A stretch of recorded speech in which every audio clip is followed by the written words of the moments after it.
you just have to talk about it. You really, really have to. You have to have uncomfortable conversations, unfortunately. And that's what people don't enjoy doing, but it's those uncomfortable conversations that could save a life.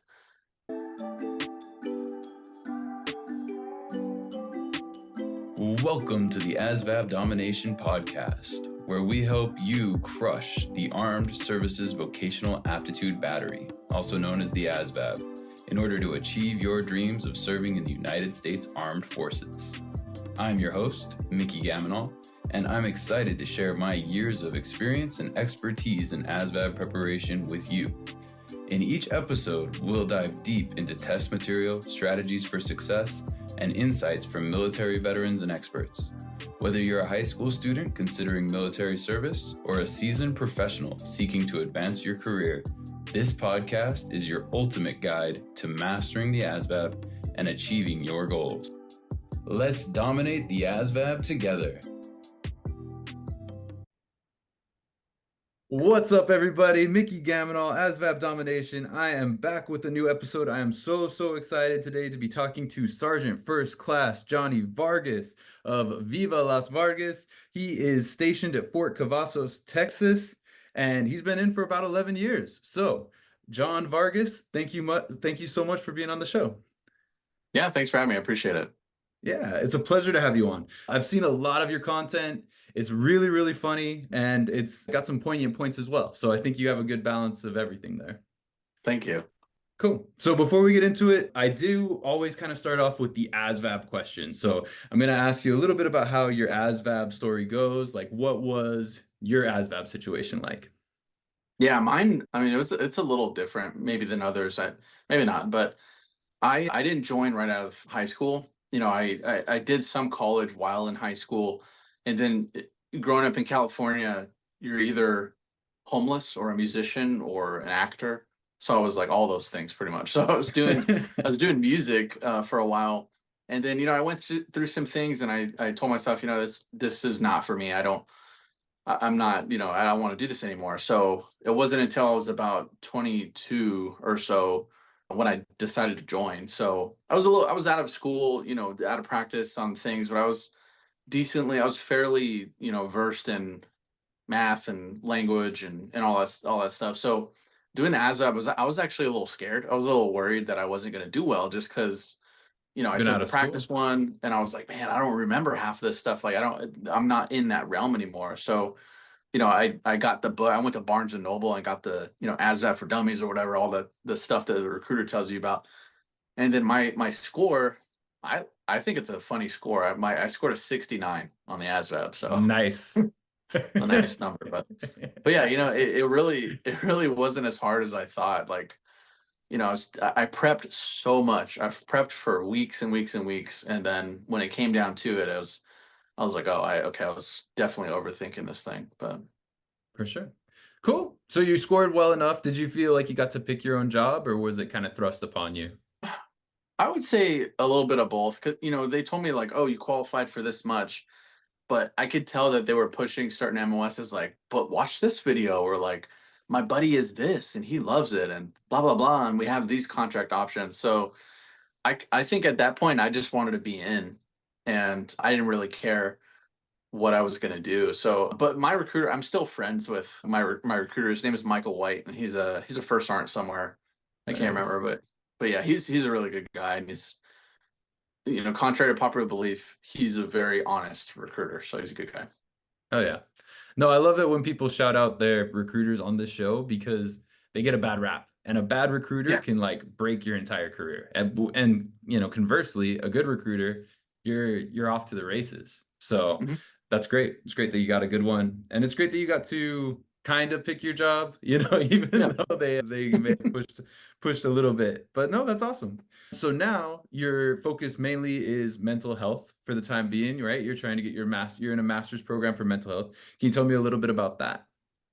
Yeah, I made a decision several years ago when I was in Korea, and I had a first sergeant. His name is, I call him Zachary. That's his first name, but Zach Carpenter, First Sergeant Carpenter. And he's still in. He's doing some stuff for ROTC and stuff like that. But he was doing college, and I was like, "What are you doing? Like, what are Like, you're in Korea, you should be going out with us, you should be having fun, this and that, blah, blah. He was like, nope, I got this plan and I'm going to execute the plan. And that's it. And then I started to think, and he kind of opened my eyes up to this army thing isn't forever. It's going to end. Nobody stays in the army forever. So I made the decision. I was like, okay, well, I've already done some college. Like, let me just talk to some of the reps for the different colleges and see what kind of programs they offer. And then luckily, I just jumped straight into school, back into school, because I already had some credits and stuff like that. And obviously, like, some of my military career counted as some of those credits. So I did there's just a general, like, business administration, whatever, business management degree. And then I was like, well, what do I want to do after? And I became an MRT, a master resiliency trainer.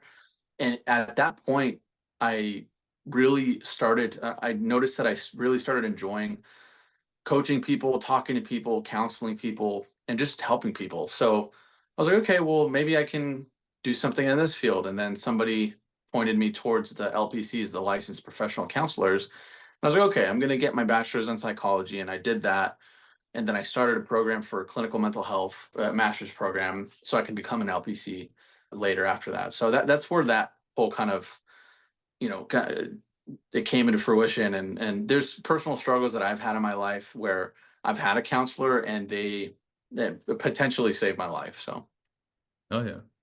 Yeah. No, I mean there's real impact there. And I'm sure at the MRT training you see some of that, but I think the natural inclination for good leaders out there is to want to shape minds, because a lot of times we've seen kind of harder times. And it sounds like, coming from California where you where you spent a little time being a homeless musician actor, of course you're going to come away thinking like, well, I can show some people some direction, right? yeah. So And for record, I was never homeless, because I know my mom's gonna listen to this and she's gonna be like, homeless. So, no, I think California just has the reputation, you see oh enough of yeah. that. So cool, cool, cool, cool.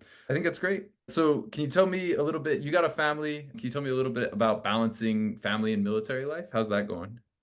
Yeah, that's tough. That's very difficult. And I got a wife and 4 kids, and the ages are about to be 2. One just turned 4. I have an 8-year-old and a 10-year-old, so they're pretty spread out. And in the beginning, I was so gung ho on everything military because I was brand new, I was younger, like, my body was in good shape, and I didn't have any broken or torn anything and all that stuff. Now it's a different story. I kind of, like, looking back at it, I kind of realized I basically threw my family to the side to give all my attention to the military. And just, I don't think I neglected them technically, but, like, when I look back at it, I'm like, man, I didn't give them a fair share of myself. And I was giving it all to the military and my NCOs and my first sergeant and my lieutenants and all command, all that stuff.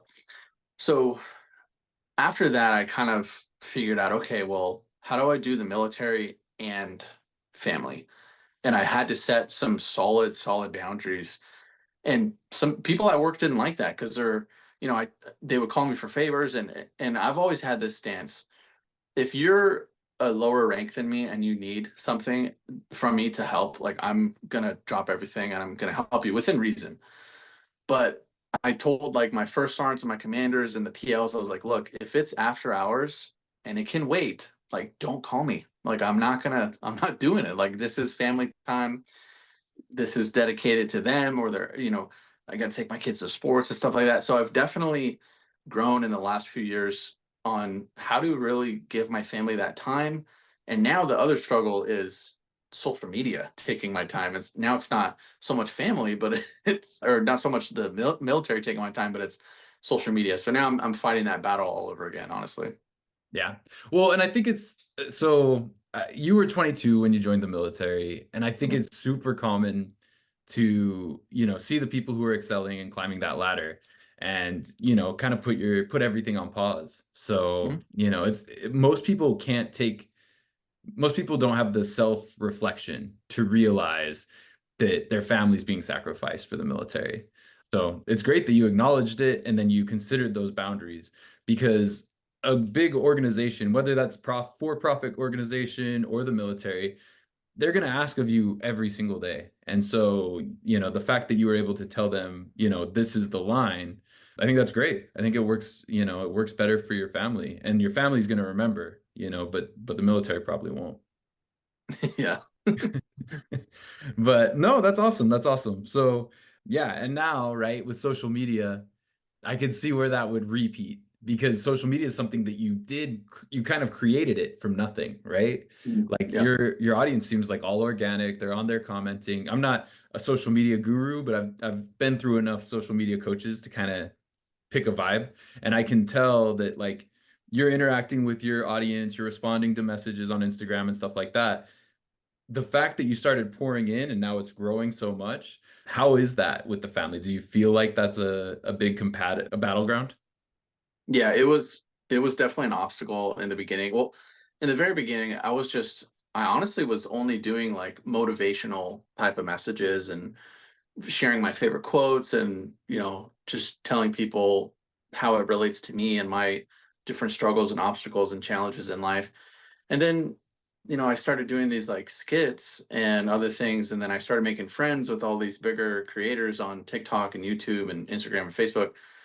And then it just kind of blew up. And now I was going from, reaching maybe 200 people a month to now I'm reaching sometimes over 10 million people a month on the very different various platforms. So it takes a lot of my time, and I had to save anything with my wife and kids. I had to make business hours because it is a business now.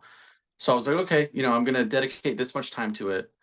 And with the exception of, like, there was a huge news story, somebody got a projectile launched at their ear, so I had to stop. I was like, I have to make I have to make a video about this right now. And, like, the exceptions like that happen every once in a while, but I kind of mapped out like, okay, I'm going to do these videos and I'm going to plan them all ahead and then, plan them around things. So I try to compartmentalize the social media without, just showing my fan, without them seeing me, without them thinking that that's all I do. Right, right, right, right. You never want them to feel that you chose social media over them overall. But yeah, when something like that comes up, I think, especially if you have a good track record of batching your content and like making time, like this is the location for that time, and then majority is going to be with your family. I'm sure they give you a pass. They Yeah. understand. Like, I think everybody saw the ear projectile. I've heard it's a conspiracy. Is my Yeah, I favorite. know. It's funny. Next question is going to be medical retirement and health. Are you getting out of the military through med board? Is that correct? Yeah, currently it's not super public, but I have said it on different podcasts or just different places, like different lives and stuff. But I've okay, so in 2012 in 2014 I had a back surgery, and I thought that was going to take me out, honestly, and I recovered from it. But from that point on, every little thing that I did to my back just kind of compounded. And a couple years ago, it just kind of came to a screeching halt. My back was like, "Look, we're done, man. Like this, there's nothing left." So I am getting a lumbar fusion on my S1L4, and then a couple months after that, I'm getting a fake disc, artificial disc implanted in my neck. So there are some things in my lumbar and cervical spine that are definitely jacked up, and that's unfortunately going to take me out of the military service. But it's okay because I've prepared for things like that, and my family is honestly they're kind of relieved that I get to, we get to start this new chapter. So That's great. No, that's great. So I'm not as familiar. I'm in the National Guard myself, so I don't know as Mhm. much about active duty, but I do work in credentialing assistance, so I hear a lot of people who PCS and bounce around. So typically, it's a 2-year contract for each duty station. Is that correct? Yeah, roughly. I've spent 3 years at each of mine, and then like at the 2 year mark, they kind of start telling you, hey, it's about time for you to move, so let's lock something in. And then you have anywhere from, I've seen as little as like a couple months, and I've heard horror stories, but usually it's they give you a few months at least. But my PCSs, I've known at least like maybe 6 to 9 months in advance of like, hey, we're going here. So Cool. Well, and then back to the family, do you feel like the army brat stereotype, and you got four freaking kids, right? And a wife, so that's a lot. Do you feel like is it hard on the kids, or are you happy with that part of your family history? That's another reason why I'm okay with getting out, because I've seen the toll that it's taken on all of my children. And it takes different chunks out of them depending on their age and depending on how many friends they have, depending on how much time that they remember. Because one duty station, they could be two and then they're five when we leave, so then they only really remember that later half of the duty station. But I look at my kids and I'm like so amazed all the time, and they're just so resilient and they hardly ever complain. And but I can see when we have to leave or when we say goodbye to somebody, I it's hard for me to say goodbye to somebody. So I could have just imagined a 6-year-old girl or a six-year-old boy or whatever, like having to process that. And I don't want them to have to do that forever. So yeah, I felt a little guilt from that, but I know it's a part of the job, and they're okay. They're not, um too messed up over it. But yeah, that's definitely a price that I'm not definitely not willing to pay for the next to get me to 20 years. Got you. Yeah, it's a contributing factor. And but the benefit is, you are that master resiliency trainer. I'm sure that that rubs off, especially if you were doing motivational videos and social media and that sort of thing. Kids of all ages, they kind of, I'm sure they grow a little bit more of that grit Yeah, from seeing what you do. mhm, for sure. Oh yeah. Awesome. All right, cool. Well, personal insights and future goals. So, I mean, what you're doing right now with the veteran mortgage team, it seems really, really exciting. So, can you tell us a little bit about that? Yeah, they reached out to me, and long story short, there's practically no banks out there that are completely and fully run by exclusively veterans or people that are still in the military. And that's what kind of drew me to them, was that they and I don't want to name these other lenders or banks, but they say like, oh yeah, we're a veterans, organization, like we'll help you get the VA loan, blah blah. But then you look at their analytics and like they don't hire veterans. Like they have a couple of people and they don't know too much about the VA loan, and really they're just in it for money. And I know, of course, their money has to be exchanged regardless. But the reason why I said yes to them when they said, "Hey, would you come on board with us?" was because their sole purpose was for veterans to help other veterans, or veterans to help other servicemen and women.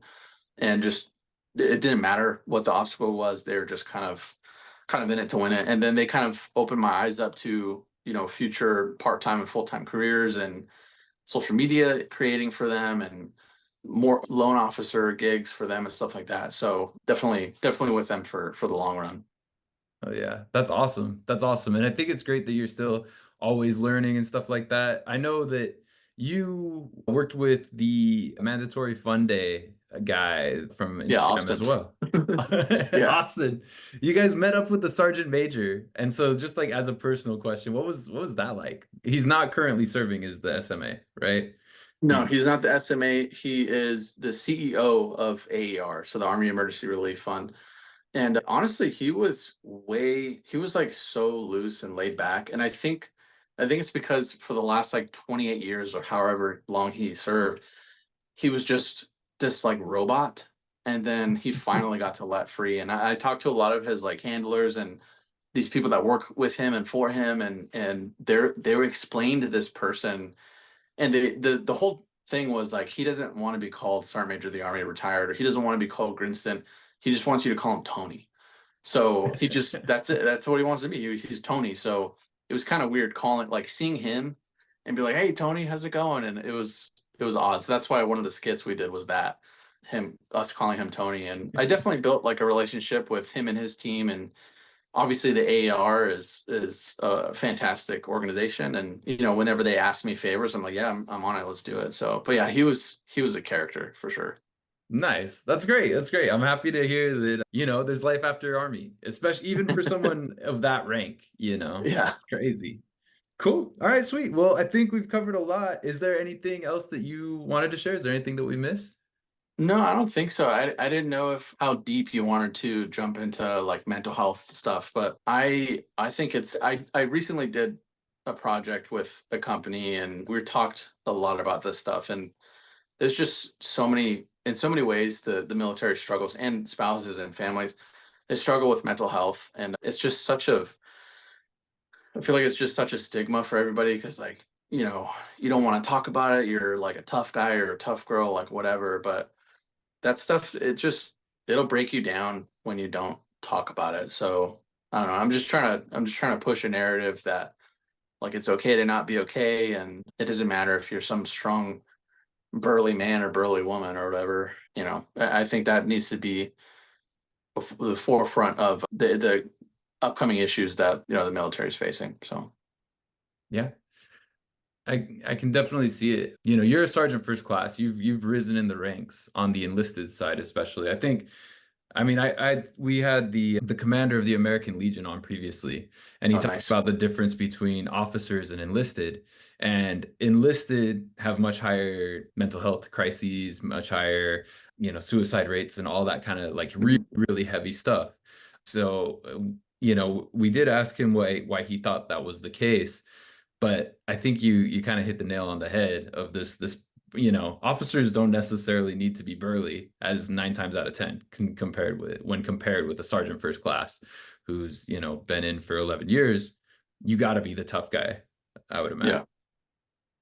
Yeah, I think that's definitely true. And when I first got in, it was like you weren't even supposed to talk about it. Like if you went to behavioral health, you were like cast out pretty much. And I had a sergeant major. His name is Dan. These sergeant majors, they get out. They don't want you to call him sergeant major anymore. So his name is Dan. But Daniel Pinion was his name, Sergeant Major Pinion, and he was the first person when I was in to ever push like, "Hey, go take care of you."